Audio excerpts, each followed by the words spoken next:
ኢብሮ ወንድማችን ምንድነው ያጋጠመው? ይሄንን ቪዲዮ ደግሞ ሼር፣ ሪፖስት፣ ኮፒ ሊንክ ላረግልኝ ሰው አላህ የቁርአንን ፍቅር በልቡ ላይ ያስቀምጥ ማለት ነው። እናንተ የጦርነት ወይም ዜና ካልሆነ በስተቀር ሼር አታደርጉም ማለት ነው። በትላንትናው ዕለት ለአፋር አካባቢና ለኦሮሚያ ክልል ወደ ደንቢ ዶሎ ወደ አጋሩ አካባቢ ቁርአን ያስፈልጋል ብዬ አካውንት ለጥፌ ቪዲዮ ሰርችላችሁ ነበረ።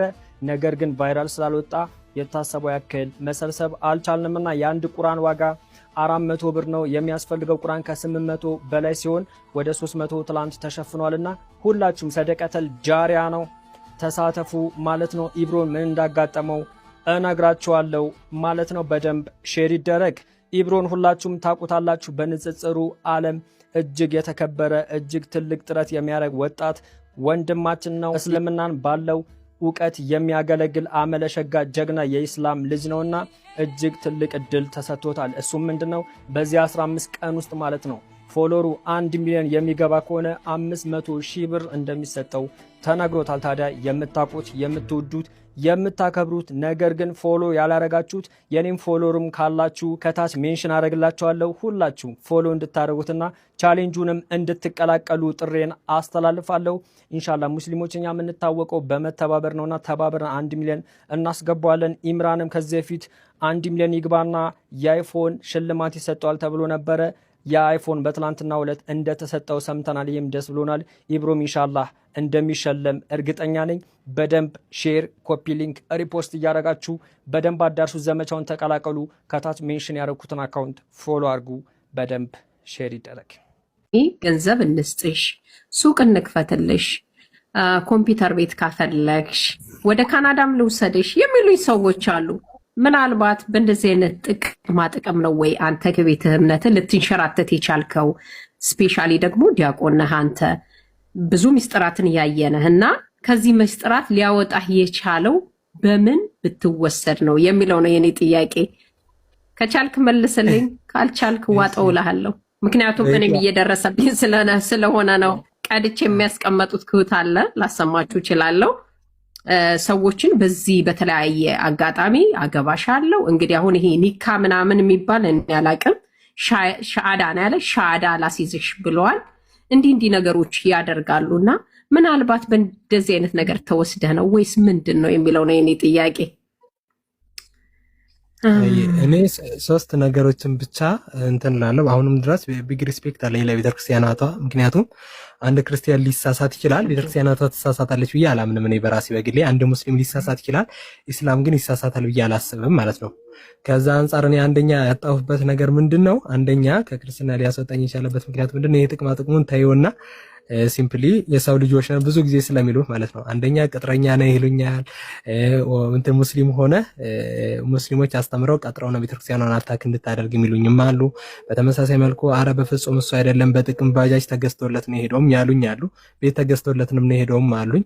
አረ ጭራሽ አልፎ አልፎ ሴትም ሊድሩት ፈልገው ማለት ለትዳርም ነው ሄደው ምናምን ያሉኝም አሉ። አላህ በሚያውቀው እኔ አንደኛ ኤጄንም ቢያውቁ እንደዚህ አይሉኝም ነበር። አላኩል ያህል ግን እንቀጥልና ዲናል ኢስላም ከተቀበልኩ 1 ዓመት ሆኖኛል። ለምን ሄድክ ለሚለው ጥያቄ አንደኛ የሥላሴን አስተምሮ ወይም ደግሞ የሥላሴ ሶስትነት ይሄ አንዱ አምላክ ወይም ደግሞ አንድ አምላክ ነው ያለው ራሱን በሶስት አካል ገለጸ ወይም ደግሞ 3 ፐርሰን 1 ኤሰንስ የሚባለው ነገር ቢብሊካል ግራውንድ የለውም ስለምን አንዱ አምላክ በምንነትም በማንነትም አንድ ነው ብዬ ስለተረዳው ነው ከመጽሐፍ ቅዱስ የኔን አረዳን ነው የምነግርሽ። ሌላ ደግሞ አባቶች ምናምን የሚያስተምሩበት ነገር ነው። አንድም ተትርጓሜው ላይ በደንብ አብራርቶ ይሰጣል። ግን እኔ ባይብል በባይብል ይፈታል። ባይብል ኮንቴክስቹዋል አፕሮች፣ ቴክስቹዋል እና ሊንግዊስቲካል ኤንድ ሄርሜቲክ ግራማቲካል አፕሮች ይብራራል ብዬ ስለማመን ነው።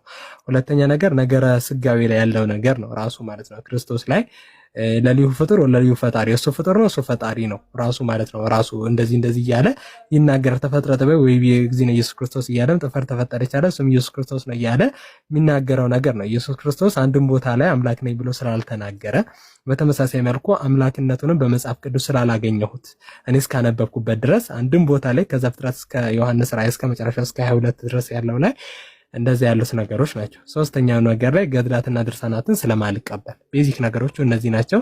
ኢስላም ላይ ምን አገኘ ከተባለ ኢስላም ላይ ምን አገኘ ከተባለ አንዱን አምላክ በብቸኝነት የሚመለከውን አምላክ አግኝቼዋለሁ ብዬ አስባለሁ። በአንድነቱ ላይ ሶስትነት የሌለበትን፣ በይሃውነቱ ላይ ጊዜያዊነት የሌለበትን፣ በአምላክነቱ ላይ ሰውነት የሌለበትን፣ በሁሉን ቻይነቱ ላይ ውስንነት የሌለበትን አምላክ አግኝቼዋለሁ ብዬ ስለማስብ ነው። ሁለተኛ ቅዱስ ቁርአን አሸናፊ መጽሐፍ ስለሆነ ነው። ቁርአንን በደንብ አድርጌ መርምሬያለሁ። በቁርአን ላይ ያለሽን ጥያቄ ማንሳት ትችላለሽ ከፈለግሽ። አይ ቲንክ አንዳንድ እንትኖች ማውራት እንችላለን ያሉትን ነገሮች ማለት ነው። በሪስፔክት ማውላት እንችላለን ያለ ገብቶኛል። አመሰግናለሁ። አሁንም እንዳልኩ ህፃናት ገና ህፃናት እያሉ ይህ ነው ሃይማኖታችሁ ተብለው አድርገው ለምሳሌ የሙስሊም ወላጆች እምነታችሁ ይህ ነው አላህ ይባላል እንደዚህ ስገዱ እያሉ አሳደጓቸው። ከዛ ብዙ ሚሊዮን ሙስሊም አለ ኢየሱስ ክርስቶስ ነው ትክክለኛው አምላክ እንበልና ያንን ህዝብ እኔን አላመለካችሁኝም ብሎ ገብተዋል ከፈረደባችሁ ልክ አይደለም ብዬ ነው የማስበው። አላህም ደግሞ ነው ያለው እንበልና ዙሮ አንድ አምላክ ነው ያለው። እናንተ ለምን ክርስቲያን አልሆናችሁ ሙስሊም አልሆናችሁም? ለምን ለኔ ያልሰገዳችሁም? እኔ ነኝ አምላክ አልተወለድኩም አልወልድም እንደዚህ አልወልድም ኢየሱስ ክርስቶስ ነው አምላክ እያላችሁ እኔን አላመለካችሁም ብሎ እኔን ከፈረደብኝ እሱም ትክክል አይደለም። ለምን የእናቴ አባቴን እምነት ነው ይዤ ያደግኩት። ለምን እሱ መጥቶ አላስረዳኝም? ገብቷል። በሰዎች በኡስታዞች ወይም በቄሶች ይሄ ነው አምላክ ተብዬ አድጌ ዘላለም እሳት ውስጥ የሚፈረድብኝ ለምንድን ነው? ገብቷል። በሰዎች ነው የተነገረኝ አምላክ ነው እየተባልኩ አድጌ ከዛ አላህ እኔን ሲፈርድብኝ ምን አይነት ፍትሃዊነት ነው? ወይ እሱ መልአክ ልኮ ወይም ደግሞ እኔ ነኝ አምላክ ብሎ አላስረዳኝ። አስበዋል? ምን አይነት ፍትሃዊነት? በነገራችን ላይ አንተ ያነሳሃትን ጥያቄ ወላሂ አንስተውለት ነበር። አላህ ቁርአን ላይ ጠቅሶታል። ወላሂ አልዓዚም አላሁ አክበር። አላህ እኮ ሱብሃንአላህ ቁርአንን ስትከፍት በነገራችን ላይ ገራሚ የሆኑ እንትኖችን ነው የምታየው። ምን ይላል መሰለህ? ይቅርታ አድርግልኝና ልጨርስና ዙሮ በቃ አንድ አምላክ ነው ያለ። ይህ ሁላ ህዝብ እንግዲህ አስበዋል። ስንት ሚሊዮን ህዝብ አለ። ኢየሱስ ክርስቶስ እኔን አላመለካችሁም ብሎ እሳት ውስጥ ሲከታቸው ምን አይነት ፍትሃዊነት ነው? ቆይ ከዛ ደግሞ ኢየሱስ ክርስቶስ የለም እንበልና አላህ ነው ያለው። አላህ እኔ ለምን በእኔ አላመናችሁም ብሎ ይህን ሁላ ህዝብ እሳት የሚከትበት በምን አይነት ፍትሃዊነት ነው? ገብቷል። ዙሮ ብዙ ጊዜ አይገለጥም፣ ግን ብቻ ይጨንቃል። ሁሉንም ስታስበው ገዛኸኝ አንድ ነገር ልጠይቅህ እስቲ። እሺ ጠይቀኝ። በእርግጠኝነት አካዳሚክ ትምህርት ተምረሃል። የተማርክ ሰው ነህ። ተምረሃል አካዳሚክ ትምህርት። ክላስ ውስጥ አንድ አስተማሪ እየሰማኸኝ ነው አይደል? ገዛኸኝ እየሰማሁ ነው። አንድ አስተማሪ ምንም ነገር ሳያስተምር መጥቶ ፈተና አቀረበልህ። ፈተና አቀረበልህና ፈተናውን ወድቀሃል ብሎ 0 ሰጠክ። ምን ትለዋለህ ያን አስተማሪ?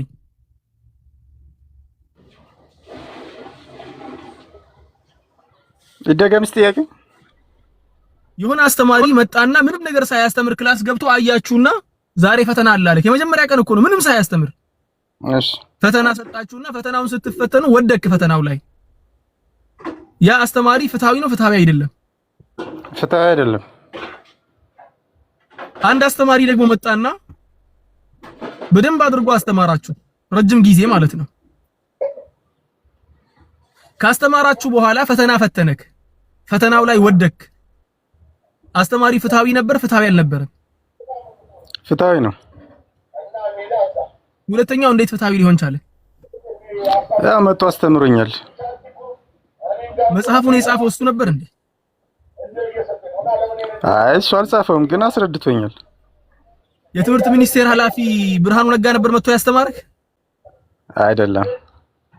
አዎ አስተማሪው መጥቶ ሲያስተምርክ መጽሐፉን ስለጻፈው የመጽሐፉ ባለቤት ስለሆነ አይደለም። ግን ስራው ምን ነበር? ያንን መጽሐፍ ማስተማር ስለነበረ ነው። መጥቶ አስተማረክ።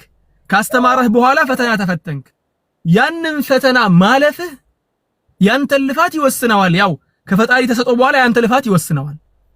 ግን አንድ ተማሪ አስተማሪ ተልኮለት የሚያስተምር አስተማሪ ክላስ ገብቶ እያስተማረ ትምህርቱን ሰው ሲማር ጥሎ እየወጣ ፎርፌ የሚባል ነገር አለ በልጅነታችን። ፎርፌ እየመታ ጥሎ እየወጣ ረብሻ እያረገ ምን እያረገ ፈተናው ሲደርስ ወደቀ። አስተማሪ ነው የሚተቸው? ተማሪ ነው የሚተቸው? ተማሪው። ለምን? ምን አጠፋ ተማሪው? እየፎረፈ ነበር። ትምህርቱን በአግባቡ አልተከታተለም። እንዴ ብርሃኑ ነጋ እኮ መጥቶ አላስተማረው። ያስኬዳል ገዛኸኝ። ይሄ ገዛኸኝ ያስኬዳል። እስኪ አንተ አረዳድሽ እንዴት ነው? ያስኬዳል ወይ ማለት ብርሃኑ ነጋ መጥቶ አላስተማረህም ወይ ደግሞ የመጽሐፉ ጸሐፊ መጥቶ አላስተማረህም። እያስተማረክ ያለው አንድ ተራ አስተማሪ ነው። ስለዚህ አሁን አላህ Subhanahu Wa Ta'ala የሆነ ምልክት አልሰጠኝም ማለት ከነቢያቶች በላይ ወፊ አንፉሲኩም አፈላ ትብሲሩን ይላል አላህ Subhanahu Wa Ta'ala። ወደ ነፍሶቻችሁ አትመለከቱም እንዴ? እንዴት አድርገን እንደፈጠርናችሁ ነፍሶቻችሁ ራሱ እኮ ለእናንተ አስተማሪ ነው አለ። አፈጣጠራችሁ ራሱ ተናገረና وقالوا لولا نزل هذا القرآن على رجل من القريتين عظيم أهم يقسمون رحمة ربك من إلى لا يوصل دقمو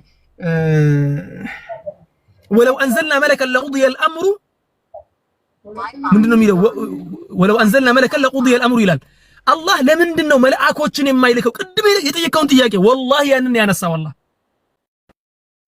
لمن الله ملأكوتشن أيلكم ملأكوتشن بيلك قبل نبر إلى الله አላህ ደግሞ አጭር መልስ አስቀመጠ። መልአኮቼን ልኬ መልአኮቼን የማይቀበሉ ከሆነ ያው የመጨረሻ ዋርኒንግ ስለሆነ ዱንያ ላይ የመኖሩን እድል እንኳን አልሰጣቸውም አለ። ለቁድየል አምሩን ያለው ከመልአኮቹ በኋላ ይጠፋሉ ከዚያ በኋላ። ስለዚህ አሁን መላኢካ አይደለም የሚላከው። ቆይ እስቲ አንድ ነገር በደንብ አድርጌ ልንገርህ ገዛኸኝ ማለት በደንብ እንድትረዳኝ ማለት ነው። ደግሞ ኮምፒውተር በጣም እንትን ይችላል ማለት ነገሮችን ማሰላሰል ሳይሆን መደመር መቀነስ ሲኢን ሲአውት የሚባል ነገር አለ።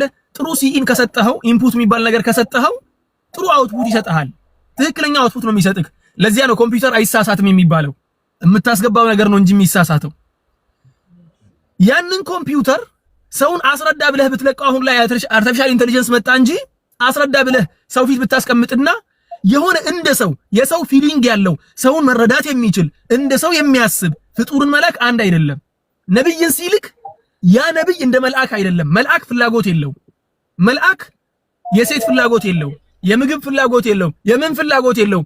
ሊመክርህ ሲመጣ ለምሳሌ እኮ ያልኩ ያለው ሊመክርህ ሲመጣ ያንተም ፊሊንግ መረዳት አይችልም። እሱ የተላከው የሰው ልጅ ከሆነ ግን ነብይ የሰው ልጅ ከሆነ ግን እንዳንተ ይራባል፣ እንዳንተ ይጠማል፣ እንዳንተ ይናደዳል፣ እንዳንተ እንትን ይላል። ሙሉ በሙሉ እንዳንተው ነው። ካንተ ምንም አይለየው። ካንተ የሚለየው ምንድነው? ከፈጣሪ ዘንድ የተሰጠው መልእክት ብቻ ለየት ያለ መልእክት መሆኑ ነው። ስለዚህ ያንን መጽሐፍ መጥቶ የመጽሐፉ ጸሐፊ ካላስተማረኝ አበደን ገብቼ አልማርም አልፎርፍም የማትል ከሆነና አይ መጽሐፉ ከመጣና አስተማሪ ከመጣልን ችግር የለብኝም ማንም ይጻፈው መጽሐፉ ታማኝነት ያለው ከሆነ አስተማሪው በደንብ ካስተማረኝ ቁጭ ብዬ ተምሬ ተፈትኜ ጥሩ ቦታ ለመድረስ ዝግጁ ነኝ፣ ጎበዝ ተማሪ ለመሆን ዝግጁ ነኝ የምትል ከሆነ ፈረሱም ይኸው ሜዳውም ይኸው። አይ መጽሐፉን የጻፈው ግለሰብ መጀመሪያ ኦተር የሚባለው ከላይ የሚጽፈው ከትምህርት ሚኒስቴር የጻፈው ግለሰብ መጥቶ ካላስተማረኝ አልማርም የምትል ከሆነ አሁን ያልከው ሐሳብ በደንብ ነው የሚያስኬደው ማለት ነው። ያልከው ነገር ገብቷል ገዛኸኝ? ገብቶኛል። ያው ሰማይና ምድር የፈጠረ ፈጣሪ አክብርልኝ። አመሰግናለሁ። በጣም አመሰግናለሁ ገዛኸኝ። ስለሰማህ በጣም አመሰግናለሁ። ስለ ኢስላም መጠየቅ የምትፈልገው ነገር ካለ በፈለክበት ሰዓት የኔን ቤት ፎሎ አድርገኝና የኔ ቤት ክፍት ነው። ቤቴ ቤትህ ነው። የፈለከውን ጥያቄ መጠየቅ ትችላለህ። የኢብሮ ቤትም ያንተ ቤት ነው። በፈለክበት ሰዓት መተህ ገብተህ መጠየቅ ትችላለህ። በነገራችን ላይ ኢስላም ውስጥ ይሄ ማድበስበስ ምናምን አይጠቅምም። ቁጭ አድርገህ የሰማኸውን ነገር መጠየቅ፣ ውስጥ የመጣውን መጠየቅ የምትፈልገውን ነገር አንድ በአንድ ጠይቅ፣ ችግር የለም።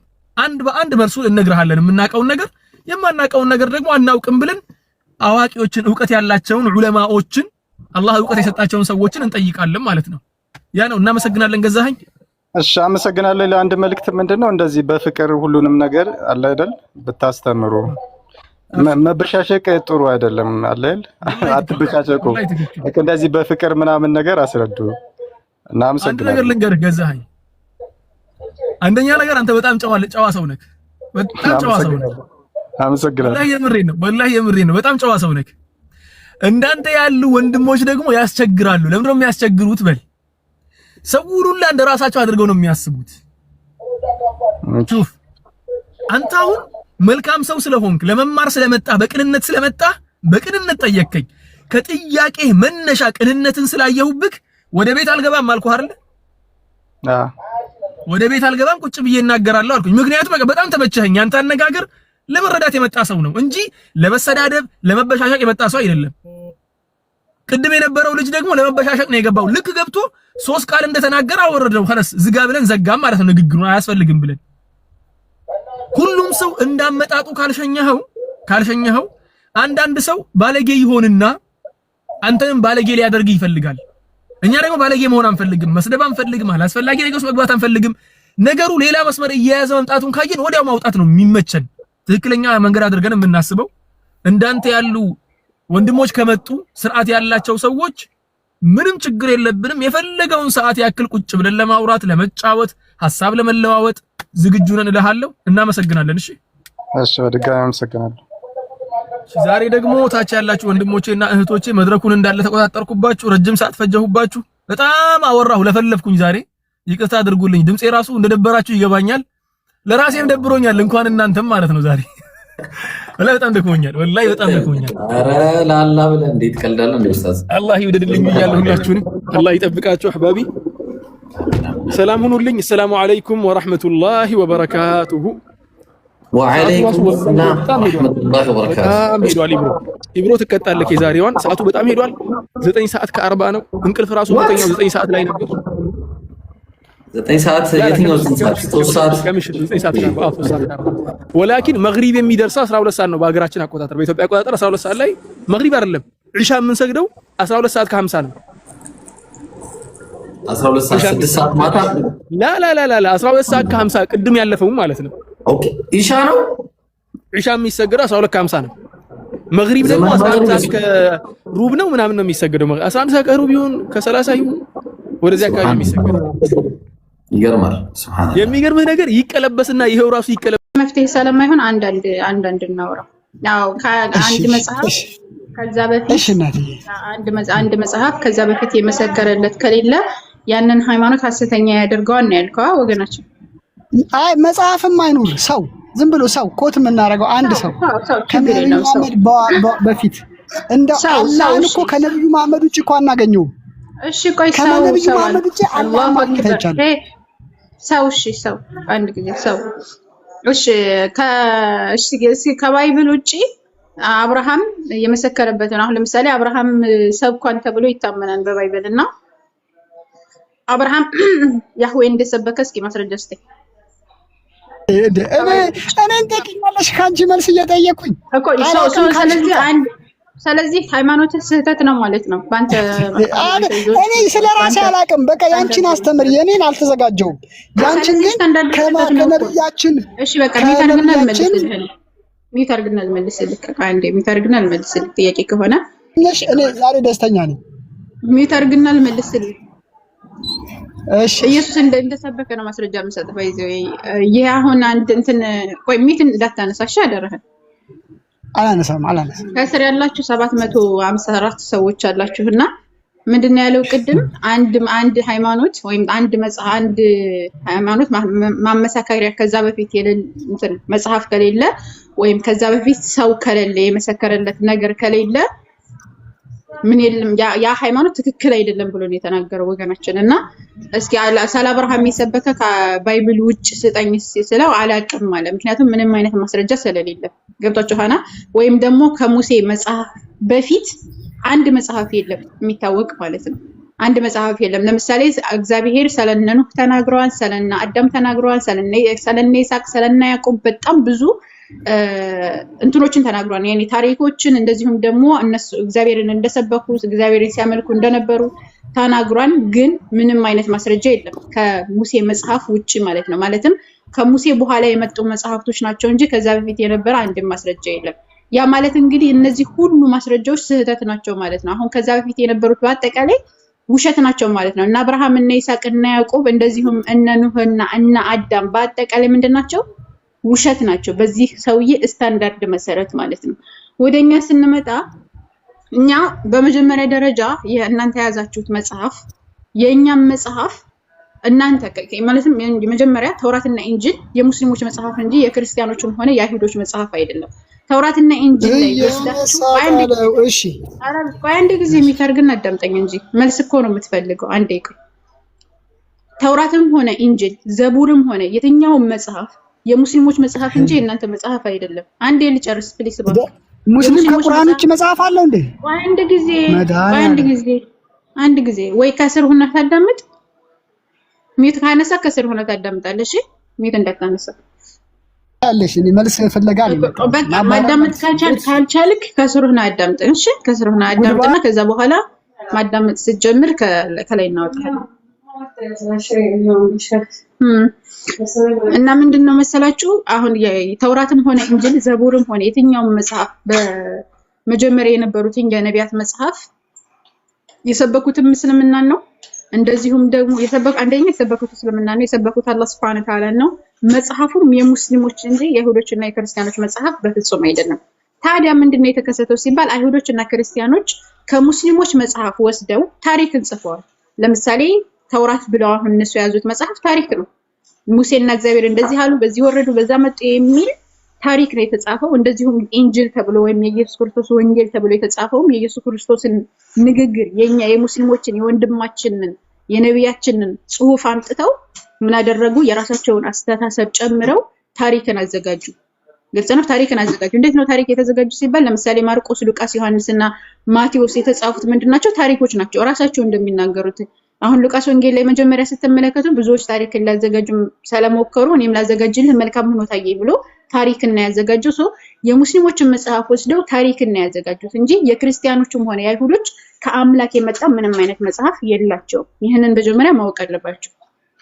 ሲሰልስ ሶስተኛ ምንድነው እንደው ይሄሁሉም ከተከሰቱ እነሱ በራርዘው ጨማምረውና ቀናንሰው የነቢያትን አስተምሮ ካበላሹ በኋላ አሁንስ እንደዚሁም ብሎ የአምላክን የሰበኩ ሰዎች እንዳሉ ወይም ደግሞ እነዛ ነቢያቶች አምላክን ሲሰብኩ እንደነበረ ከዚህ ከተበራረዘው መጽሐፍ ማምጣት ይቻላል ወይ ወደሚለው ስንመጣ ደግሞ ማምጣት ይቻላል። ለምሳሌ ኢሳ አለይሂ ሰላም የአረማይክ ተናጋሪ ነበረ።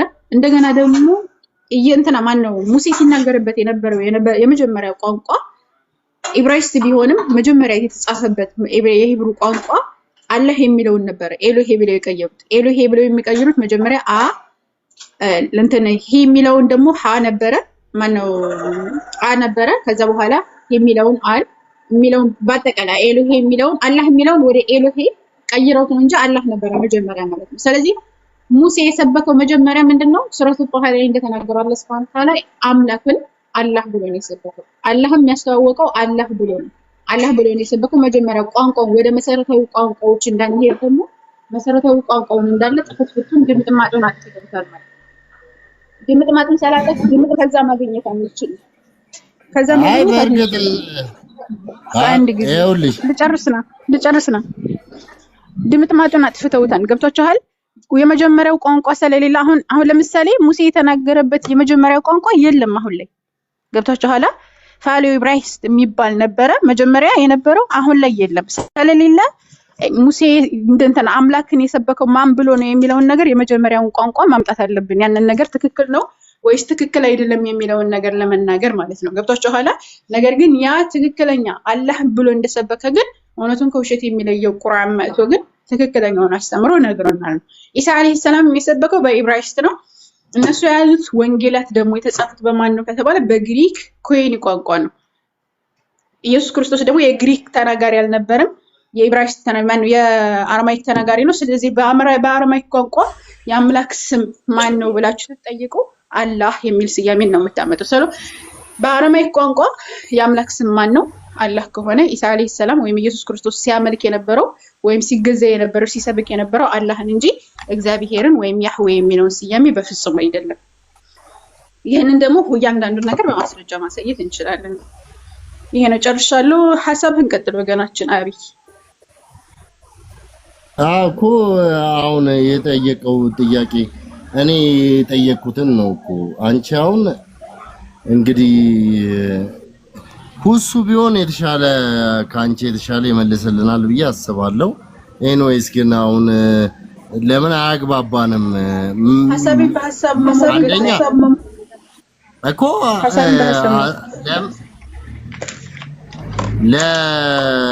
ለምታቀርቢው ነገር ይኸውልሽ አሁን በመሃል ጣልቃ ገብተሽ ማውራት የለብሽም። ልክ እንደዛ ማለት ጭቅጭቅ ይሆናል።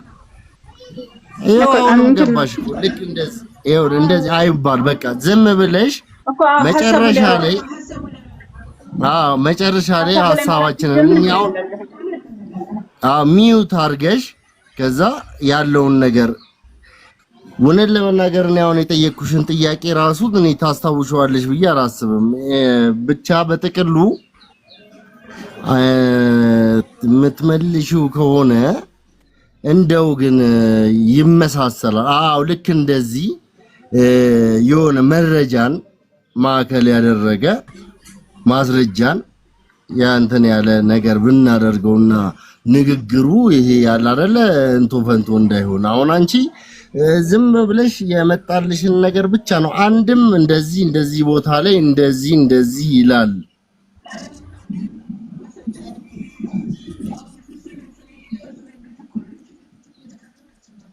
እኮ እኔ አሁን ለምሳሌ የጠየቅኩሽ ጥያቄ ቀጥታ ቁርአን ተገልብጦ ነው ከመጽሐፍ ቅዱስ ግልባጭ ነው የሚል ጥያቄ ነው የጠየቅኩሽ። አሁን እሱን አንቺ ሁሱ ግን ምን ነው ከፍቶት ጠፋ። ማስረጃ ስጠኝ እንደዛ የሚል ምን ቁርአን ከባይብል ተገልብጦ ነው የሚል አይደለም እኮ ከቁርአን ከባይብል ተገልብጦ ነው ሳይሆን ተገልብጦ ቢሆንስ የሚል ጥያቄ ነው የጠየቅኩሽ። ለምሳሌ ልንገርሽ ምን መሰለሽ ቢሆንስ ለምሳሌ ምን ማለት መሰለሽ በቁርአን በጨበጣ ተነስቶ አንድ ነገር መጥር ይችላል። አንድ ግለሰብ ተነስቶ የፈለገውን ነገር መናገር ይችላል። ማስረጃ ነው የሚዳኘው እኮ ማስረጃው ይኸውልሽ ማስረጃው የመጀመሪያ በእኛ መጽሐፍ ቅዱስ የተጻፉ ከአብርሃም ጀምሮ ያለ በእናንተ ቁርአን ላይ ኢብራሂም እየተባለ እየተገለበጠ አለ። ይሄ አንዱ። ከዛ በኋላ እስልምና የተስፋፋው ራሱ ከዛ በኋላ ነው። ክርስቶስ ከተወለደ ከ700 ዓመት በኋላ ነው። ይሄንን በምንድን ነው ልታጣጥም የማታውቀውን ያወራው? እስኪ ማስረጃ ስጠኝ ማለት ለምታወራው ማስረጃ ለምታወራው እኮ ምን የትኛውን ነው የፈለግሽው? ለምሳሌ እስልምና የመጣው እስኪ ሚት አድርገው እያስተጋባ ነው። እሺ ከእስልምና የመጣው አንደኛ ቁርአን የተገለበጠው ከባይብል ነው አልክ። ማስረጃ አላመጣህም፣ በጨበጣ ነው እያወራህ ያለው። ሁለተኛ ደግሞ እያወራህ ያለው የነበረው ምንድነው? እስልምና የመጣው ከኢሳ አለይሂ ሰላም ወይም ከኢየሱስ ክርስቶስ በኋላ ነው አልክ። እሱንም ማስረጃ አላመጣህም፣ በጨበጣ ነው እያወራህ ያለው። ዝም ብሎ ያለ ማስረጃ ማውራት ማንንም ይችላል። ማስረጃ አቅርብ ለምትናገረው ንግግር እያልኩ ነው። ማስረጃ ማለት የክርስትና ከተቋቋመ በክርስቶስ ልደት ነው። ዓመተ ምህረት ይባላል። እስልምና ደግሞ ማስረጃ ስጠኝ። በፈጣሪ ማስረጃ ስጠኝ። ማስረጃ ስጠኝ። ክሊም ሳይሆን ይኸውልሽ ለመግባባት ከሆነ የምንነጋገረው የነብዩ መሐመድን እድሜ ነው እስልምና ያለው። አላሁ አክበር። ማስረጃ ስጠኝ። ማስረጃ ይሰማል። ማስረጃ ይታቃለ። ማስረጃ ማለት ክፍት አድርገህ መጽሐፍ ማስረጃ ይቀበላል። ለምሳሌ ከባይብል ሊሆን ይችላል፣ ከቁርአን ሊሆን ይችላል። ማስረጃ ስጠኝ። እስልምና የመጣው በነብዩ መሐመድ ሰለላሁ ዐለይሂ ወሰለም ጊዜ ነው። ማስረጃ። ክርስትና የመጣው በኢየሱስ ክርስቶስ ነው። ማስረጃ ያስፈልጋል። ባይብልን ክፍት አድርገህ ይሄው ክርስትና የተመሰረተው ከዚህ ጀምሮ ነው ብለህ ማስረጃ ስጠኝ። ዝም ብሎ እኮ ይወራም። አብይ ምን ነህ ነው? ትልቅ ሰው አይደለ እንዴ?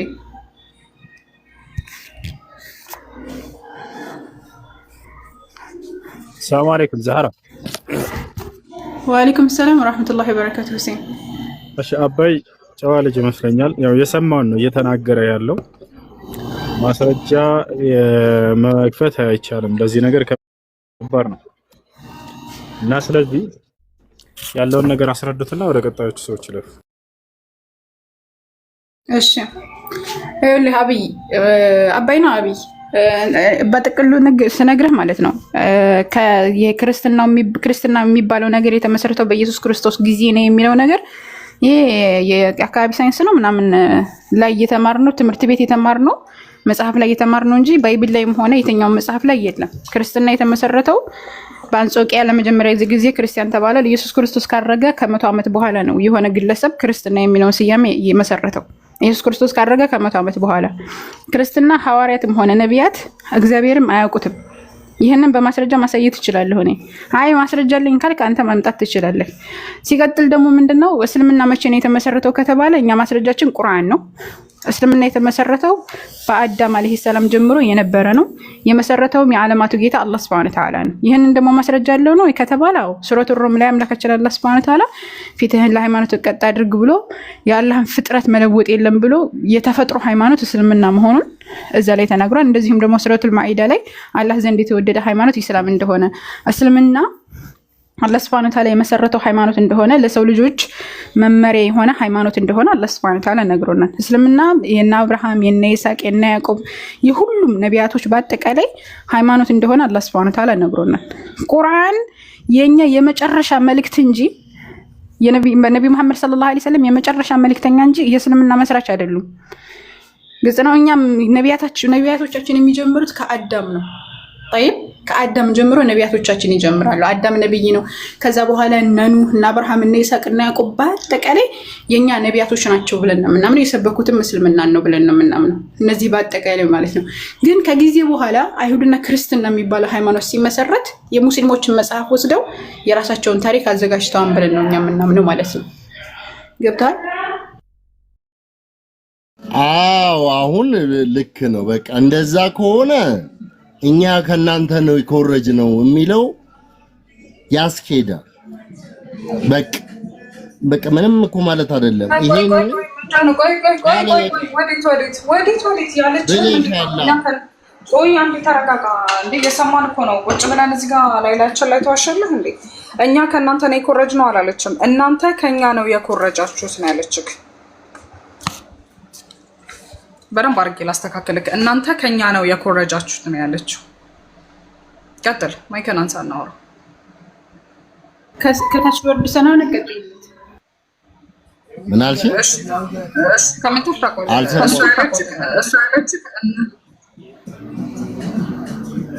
እሷ ያለችክ እናንተ ናችሁ ከኛ የኮረጃችሁት ነው እንጂ እኛ ከናንተ ኮረጃናል የሚል ቃል አልወጣትም። ገልብጠህ ነው የምትሰማው። ከፊት ለፊት ይወጣልህን መጽሐፍ አየኸው? ልክ ነው እኮ እኛ ከናንተ ኮርጀናል ማለት ነው። እናንተ ማለት ነው። እናንተ ከኛ ኮርጀናል። እኛ ከናንተ ኮርጀናል ማለት ነው። በቃ እሺ።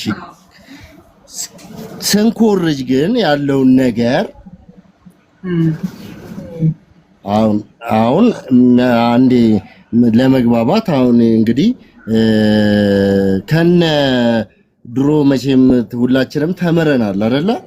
ከነ ምናምኑ የኮረጀ እና በስርዓት የኮረጀ ይለያያል። ስለዚህ አሁን ተኮራረጅን ምናምን የሚለውን ነገር አሁን እውነት ለመናገር ሁሱ አለ አይደለ? ለምን ሁሱ ከፍቷል ቤቱን ለመወያየት በቃ በኮንፊደንስ ከከፈተ ነገራችን ላይ አንዴ ቆይ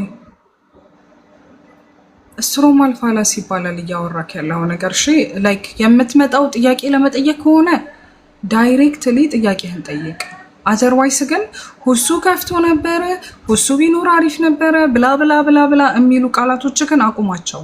ኦኬ ጥያቄ መጠየቅ የምትፈልግ ከሆነ እስልምና ላይ ጥያቄህን ጠይቅ። አለቀ። ከዛ ውጪ ሌላ ትርፍ ቃላቶችን አቁም። እንዴ what's wrong with you? አሁን እኛ መለስንልክ። ጥያቄህን አቀርብልን። በቃ አልተመለስንም። ችግር የለም። አልመለስንም እኮ ልንገርሽ ድንገት ሁሱ ለምን አይመልስም ነው? ሁሱን ተዋው እንዴ! ሁሱ አልተመቸውም። ይሄ ሰውዬ እሺ አይ እኔ ውሱ እየቻለ ስለመሰለኝ ነው። ለምን ጨዋ ነው እየሰማሁት ስለነበረ በቃ በጨዋ ደም ስላልተመቸው ነው እኮ እንትን ያልኩህ አብይ። እሱ አልተመቸውም፣ ኔትወርኩ ስለተቆራረጠ ነው እሱ ወጥቶ እኛ እያወራን ያለው። ግን አሁን ሁሱም መለሰልክ፣ ከበደ መለሰልህ፣ ማሙም መለሰልክ። አንድ መልስ ነው ሁሉም ሊመልስልክ የሚችለው አይደለም እናቴ። አሁን አንቺ ሁሱ ምን ይልካል? ሁሱ ምን ይልካል? አይደለም። በመሰረቱ አንቺ በወተሽ ማስተማር ትችያለሽ። በእናንተ ምናልባት በእናንተ ነው ሴት ልጅ ማስተማርና ማውራት የማትችለው እንጂ በእኛ ትችላለች። ጥያቄ ቀየር አይደለም እኮ ያው መጠየቅ ነው። ትችላለች። አብይ ትችላለች ማስተማር ትችላለች። እሺ እንትን ማሰገድ ትችላለች። ምን ማለት ነው ማሰገድ ትችላለች? ሴቶች ብቻ ከሆኑ ትችላለች። ሴቶች ብቻ ከሆኑ ማሰገድ ትችላለች። አይሽ እነዚህ ጥያቄዎቹን ወደ አሁን ፐርሰናል ምን አገናኛቸው? ምን አገናኘው? ኢትስ ናት ፐርሰናል። ምን አገናኘው? የምን ፐርሰናል? ትችላለች አልኩ። ሴት ልጅ ማሰገድ ትችላለች። ሴት ልጅ ሴቶች ብቻ ከሆኑ ማሰገድ ትችላለች። እሺ what's your question? እስቲ እሱን ማስረጃ ታሳየኛለሽ? በቃ አንተ እውነትም የታርግና ሁሱ ነው የሚችለው። ሁሱ ሲመጣ ታወራለህ። እሺ ኢየሩሳሌም ጥያቄ ካልሽ ጠይቂ። ልብን ወጥት ነው የምታረጉት ላይ ይላችሁ። በእባክህ አብይ ባላ ይሆነብክ በፈጠረክ አምላክ ሚውት አርግ በቃ። እንዴት ዋልሽ? ይመስገን። አይ እኔ እንኳን እንትን የገባሁት ያዳመጥኩ ነበረ። ቅድም የጠየቅሽው ጥያቄ ኢየሱስ ጌታችሁ ነው ጌታዬ የሚል በጥቅስ አሳየኝ ያልሽው ኢየሱስ ስለ ጌትነቱ የሚገልጽ እንደዛሽ መሰለኝ። ሜቢ ብዬ ሊሆን ይችላል። ችግር የለውም። እሺ ኢየሱስ ክርስቶስ አምላክነቱን አምላክ መሆኑን እስቲ ኢየሱስ ክርስቶስ እኔ ነኝ አምላክ ያለበት ቦታ ካለሽ አሳየን። በመጀመሪያ ግን እስልምና ላይ ጥያቄ ቆይ ማኪያ እስልምና ላይ ጥያቄ ካለሽ ላስተናግደሽ እና ከሌለሽ ወደ አንቺ እንሄዳለን። እሺ እኔ እስልምና ላይ ብዙም ጥያቄ የለኝም። ለምን መሰለሽ? ብዙም ስለማላውቀው ነገር መጠየቅ ድፍረት ነው። አብሽሪ። እሺ ቀጥል። እና ዮሐንስ ወንጌል ምዕራፍ 20 ወደ አውጣለን ማስከቻው ጀምሮ የማቴዎስ ወንጌል ከምዕራፍ 28 ጀምሮ ወዲ ይመችካል። እሺ ስንታለች? ዮሐንስ 20 ዮሐንስ ስንት? 20 ምዕራፍ 20 እስከ 28 እሺ 28 እሺ 28 ነው። እዛ ላይ ኢየሱስ ክርስቶስ አምላክ ነኝ የሚለውን ነው የምታሳየን። ያው አምላክ ስለ አምላክነቱ ቶማስ ተናግሯል። አይ እኔ ግን የጠየኩት ምናልባት ኢየሱስ ካለ ነበረ። እሺ ችግር የለውም። ከዚያም በኋላ ችግር የለውም። እሺ የኢየሱስንም እናምጣለን። እሺ ከዚያም በኋላ ቶማስም ጣትህን ወደዚህ አምጣ አለው። እጆቼንም ያለው እጅህንም አምጣና አምጣና በመጣ ጊዜ ከሚለው ጀምረሽ ብታነቢው ከላይ ላንበብ። ከ26 ላንበብ ወይስ ከ25? ከ26 እሺ። ከ8 ቀን በኋላ ደቀ መዛሙርቱ ደግሞ በውስጥ ነበሩ፣ ቶማስም ከእርሱ ጋር ነበረ። ደጆቹን ተዘግተው ሳሉ ኢየሱስም መጣ፣ በመካከላቸው ቆሞ ሰላም ለእናንተ ይሁን አላቸው። ከዚያም በኋላ ቶማስም ጣትህን ወደዚህ አምጣ፣ እጆችህን እይ፣ እጅህንም አምጣና በጎኔ አግባው፣ ያመነ እንጂ ያላመነ አትሁን አለው። ቶማስም ጌታዬ አምላኬ ብሎ መለሰለት። እሺ what's your point? ጌትነቱ የተሰጠ እንትን ነው። ይኸውልሽ አሁን ጌታ አንደኛ ነገር እኔ የጠየኩት ጥያቄ ኢየሱስ ብሎ መለሰለት አይደለም? ልጨርስልሽ ሰሙስ አንዴ። እሺ አሁን እዚህ ጋር አንደኛ ነገር ያመጣሽልኝ የቶማስን ንግግር ነው። ኦኬ የቶማስን ንግግር ነው። እኔ ደግሞ ብዬሽ የነበረው ኢየሱስ ክርስቶስ ራሱ እኔ አምላክ ነኝ ብሎ ሰብኳል ወይ የሚል ጥያቄ ነበር የጠየኩሽ። ሌትስ ሴይ ይሄንን እንኳን አመጣሽው ብለሽ ፍቲ ፈርስት ኦፍ ኦል እንትን ነው ይሄኛው የቶማስ ንግግር ነው። ሁለተኛ ነገር ደግሞ ጌታዬ ብሎ ሲለው ጌትነቱ የተደረገ ጌትነት ነው፣ ማለትም የስልጣን ጌትነት ነው። ምክንያቱም አይተሽው ከሆነ ይህ እናንተ የሰቀላችሁትን እሱን ጥቅስ አውጣላት እንደ ይሁድ የእናንተ እንትን ላይ ማቴዎስ ላይ መሰለኝ አይደል? የእናንተ የሰቀላችሁትን አንዱ ቢዋ እዛ ጋር ብቻ አትጠይቁ። ቆይ እሺ ችግር የለውም እና ይሄኛውን እንመልስልሽና ስለ ክርስቶስነቱ ይናገራል እኮ ክርስቶስነቱን እኛ ሙስሊሞችም እናምናለን። ክርስቶስነቱን እኛ ሙስሊሞች ቶማስ ጌታዬ አምላኬ ብሎ መለሰለት አይደለ? ከዛ ጌታችንም ኢየሱስ ይላል እኮ ጌታችንም ኢየሱስ ምን ይላል መሰለሽ? አመንህ አለው። አየህ ጌታዬ አምላኬም የሚለው አንቺ አሁን ይኸውልሽ ያልሽው ጌታዬ የሚለው ነገር ነው። እሺ ቆይ ልጨርስ አንዴ። ስላየኸኝ አመንህ አለው። ስላየኸኝ አመንህ ብፁዓን ሳያዩ የሚያምኑ ናቸው አለው። ጌታችንም ኢየሱስ በዚህ መጽሐፍ ያልተጻፈ ብዙ ተአምራትን በደቀ መዛሙርቱ ፊት አደረገ። ነገር ግን ማን ነው ይሄንን አደረገ እያለ የሚነግረው? ማን ነው? ጌታችን ኢየሱስ። ማን ነው እኮ አደረገ? ዮሐንስ እኮ ነው ይሄንን እየተናገረ ያለው ስለ ጌታችን ዮሐንስ እኮ። እኔ ደግሞ እያልኩሽ ያለው ምንድን ነው እየተናገረ ያለው? ኢየሩሳሌምዬ እኔ እያልኩሽ ያለው ደግሞ ምንድን ነው መሰለሽ? ይሄኛውን ንግግሩ የኢየሱስ ክርስቶስ ሳይሆን የዮሐንስ ንግግር ነው። እኔ አንደኛ፣ ሁለተኛ ነገር ደግሞ አሁን ጌታ ተብሎ ሲባል ለምሳሌ እዚህ ጋር አሁን የሐዋርያት ሥራ 2 ላይ ያወጣልሽን አይተሽ ከሆነ እንግዲህ አለ ማን? ኢየሱስ ክርስቶስ ይህ እናንተ የሰቀላችሁትን ኢየሱስን እግዚአብሔር ጌታም ክርስቶስም እንዳደረገው የእስራኤል ወገን ሁሉ ይወቅ። ምን እንዳደረገው? ጌታ ክርስቶስም እንዳደረገው። ማን ነው ያደረገው? ማን ያደረገው? ጌታ ኢየሱስን እግዚአብሔር ነው ኢየሱስ እያሳየህ እየጻፍክልን ያናገረኝ ስለሆነ አላየሁሽም። እስኪ አንብቢልኝ። ይኸውልሽ የሐዋርያት ሥራ 2 ላይ እንግዲህ ይህ እናንተ የሐዋርያት ሥራ 2 ላይ እንግዲህ ይህ እናንተ የሰቀላችሁትን ኢየሱስን አለ ኢየሱስን እግዚአብሔር ጌታም ክርስቶስም እንዳደረገው የእስራኤል ወገን ሁሉ በእርግጥ ይወቃል። ማን ነው ጌታም ክርስቶስ የሚያደረገው? ራሱ እኮ ኢየሱስ እኮ ስለ ራሱ እኮ እየተናገረ ነው እኮ አይደለም? ቆይ እሱን እናንብበው። እዚህ ላይ ራሱ እኮ ይኸውልሽ ጌታችን ኢየሱስን በዚህ መጽሐፍ ብሎ እኮ ይቀጥላል። በዚህ እሱን እኮ ሌላ ተአምራትንም በደቀ መዛሙርቱ ፊት አደረገ። ነገር ግን ግድ የለሽም ቆይ ልጨርስልሽ። ነገር ግን ይህ የተጻፈው ኢየሱስ እርሱ ክርስቶስ የእግዚአብሔር ልጅ እንደሆነ እናንተ ታምኑ ዘንድ አምናችሁ በስሙ ለዘላለም ሕይወት ታገኙ ዘንድ ነው አለ። በቃ አሁን ይሄ ግልጽ የሆነ ነገር እኮ ነው። አንዳንድ ጊዜ መቀበል የማትፈልጉትን ነገር ላለመቀበል ካልሆነ በስተቀር ይሄ የሐዋርያት አሁን እኮ አልሰማሽም? ኢየሩሳሌም አደማስ አንዴ ይኸውልሽ አሁን ያንቺን ንግግር እኮ አመጣውልሽና ጌታ ስትይ ጌትነቱን እኔ ተቀብዬሻለሁ። እሺ ኢየሱስ ጌታ ነው፣ ግን ደግሞ ጌታ ነው ተብሎ ሲባል የስልጣን የመደረግ ጌትነት ነው። ይህንን ጌታ መጣች ስትይኝ የሐዋርያት ሥራ 2 ቁጥር 35 ላይ ምን ይላል? እንግዲህ ይህ እናንተ የሰቀላችሁትን አለ። እየተናገረ ያለው ማን ነው? እየተናገረ ያለው ማን ነው? ኢየሱስ ክርስቶስ። እናንተ የሰቀላችሁትን ኢየሱስን አለ እግዚአብሔር አለ እግዚአብሔር ጌታም ክርስቶስም እንዳደረገው የእስራኤል ወገን ሁሉ ይወቃል። የኢየሱስ ክርስቶስ ጌትነትም ክርስቶስነትም የተደረገ ነው፣ በመደረግ የተገኘ ነው። ማን ያደረገው? እግዚአብሔር።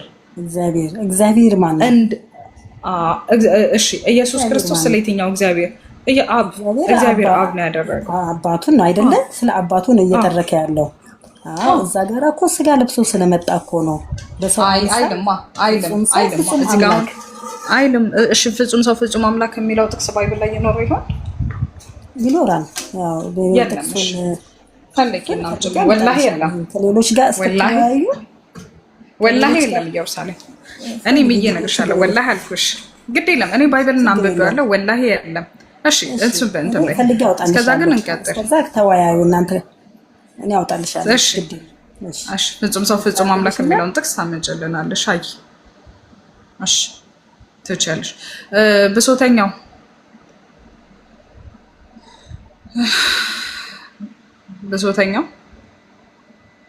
አቤት አቤት። ሰላም ላንተ ይሁን። ጥያቄ አለ እስልምና ላይ? እስልምና ላይ ማለት ነው። አዎ የተወሰነ ነው። አሁን እነዚህ ወሃቢያ ምናምን የሚባል እምነት አለ። አሁን እኛ አካባቢ ሁለት እንትን ናቸውና ሁለቱ ሙስሊም ናቸው፣ ግን በምን እንደሆነ እንትን አለ ማለት ሁለት ናቸው እንትኖች መስጊዶች አሉ። አይ እዚህኛ አካባቢ ናቸው አሉ።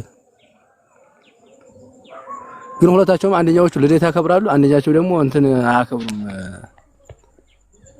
መውሊድ ማለት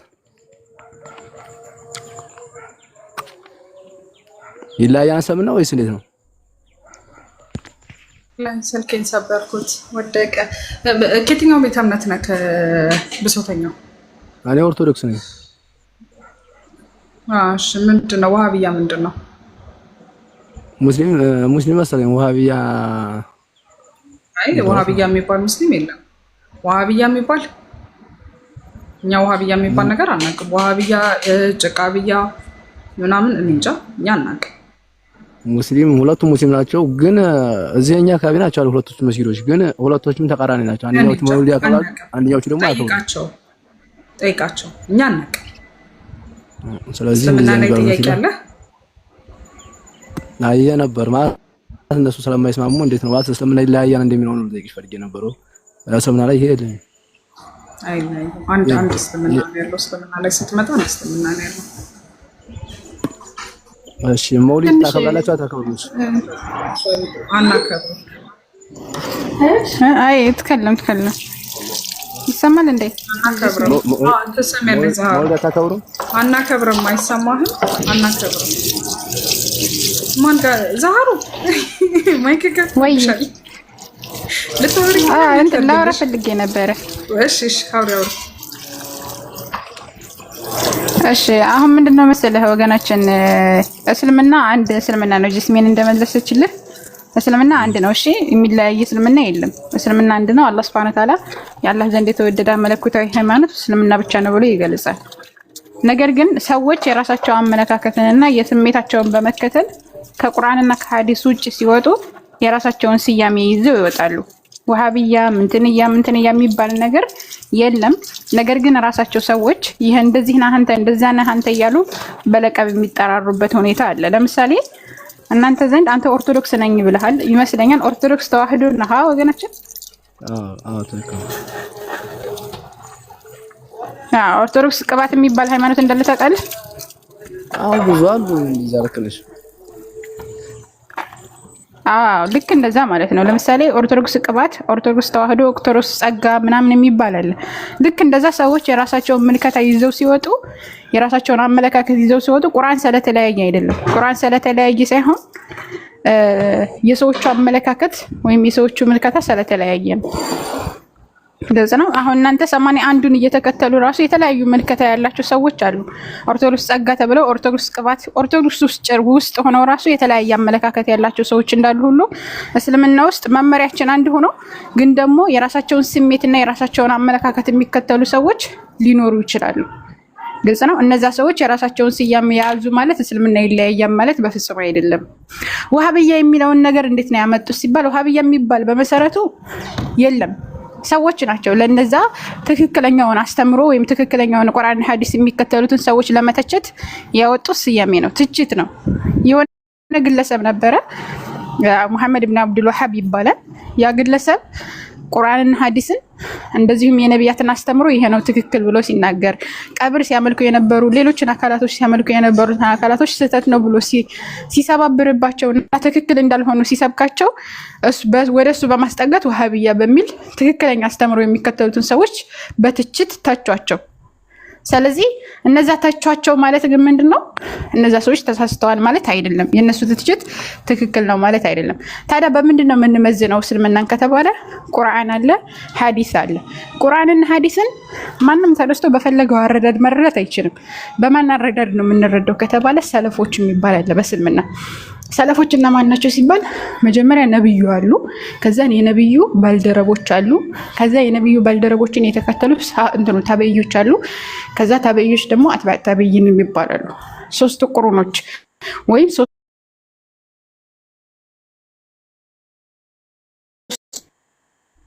ድድ የሚባላሉ። በእነዛ አረዳድ መሰረት ነው እኛ እስልምናን የምንረዳው። ከዚህ ውጭ መጥቶ አንድ ሰው የፈለገውን እከተላለሁ ካለ ስህተት ነው ብለን እናርመዋለን። አሁን ቅድም አንተ ያነሳው ነገር አለ፣ ይሄ መውሊድ ማክበር፣ የረሱል ላ ሰለምን መውሊድ ማክበር ወይ የመሳቸው ልደት ማክበር በእስልምና በቁርአንም ሆነ በሐዲስ ወይም በሰለፎች የለም።